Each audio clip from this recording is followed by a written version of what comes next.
Hello, everybody, and welcome back to Music Impossible. Professor Jim with a little follow-up lesson on the idea of timbre.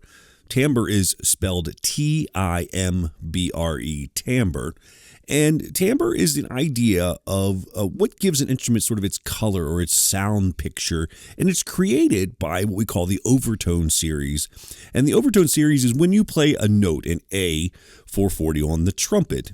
Yes, we predominantly, our ears hear A, but because of the nature of how sound works and because it's an instrument made of brass and the vibration is created by the vibrating of the player's lips plus the metal instrument and the room it's in, there's all sorts of things that go into creating the timbre. And timbre is a series of these overtones where there is the predominant, say, A440 frequency, but there's these other frequencies that are popping out above that note that creates sort of more complex sound. You can go in and create a tone that's just A440. It's just a simple beepy sound that plays the exact right pitch the whole time. But it's a very boring sound. It's a very non-organic sound. It sounds very fake and digital and like a computer created it. When we have instruments play, that's what gives us this amazing ability to create emotional things inside of our creations, our music, our compositions. And so let's go over to Pro Tools again, and let's take a look at what A440 looks like, for example, just on a couple of different instruments. So what you're looking at here is you have this sort of darker purple one right here, lilac, I guess, is a trumpet A440, and you can kind of see the shape of this waveform. And down here is a clarinet one. And they're similar in a sense that they're pretty dense. There's a lot of things going on in that sound picture. I'm going to zoom in just a little bit, and you can see that the waveforms are kind of similar. Maybe there's a little bit more amplitude in this one. In the trumpet, I can turn that up a little bit in the clarinet. Let's give it a little bit more amplitude there. But, they're fairly dense waveforms. But you can see differences. You can see the peaks and valleys throughout the time that these notes are played. Let's take a listen to these. Let's start with the trumpet one.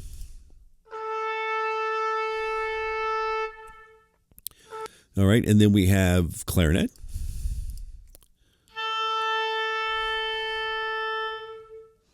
You put them together, they're fairly similar instruments.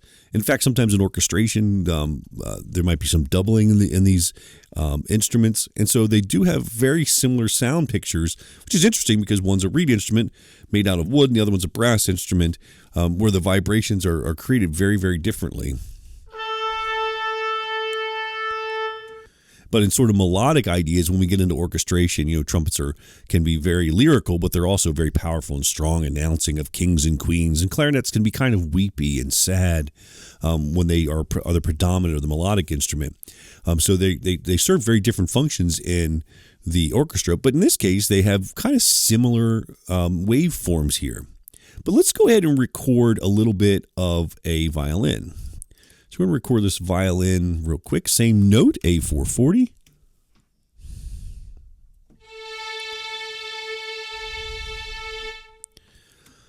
And look how different that waveform is. The peaks and troughs are very defined.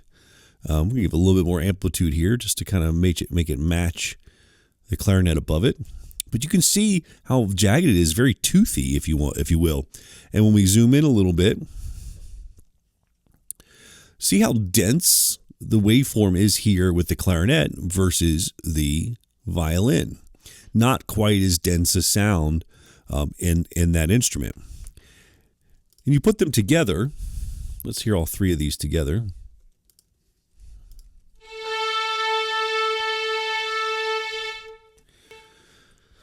It's one of the reasons, I guess, that violins, especially in their upper register, can really soar over an orchestra and really kind of take over a melody, is they have a very defined sound. It's kind of in the sense like a piccolo. A piccolo can play over top of a 300-piece marching band and be heard.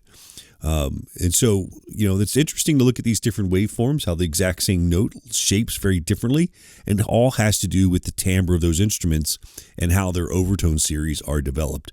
There's a lot of great information out there on the overtone series. We don't go into it too much in this class at this point, but I'm going to go ahead and provide some extra resources if you're interested, just some optional things to take a look at. That'll be in the classroom section. After this video is done, you'll be able to access those things. All right, everybody, we'll see you at the next lesson. We're going to get into the music staff and clefs in our next lesson. I look forward to seeing you then. Have a good day. Bye.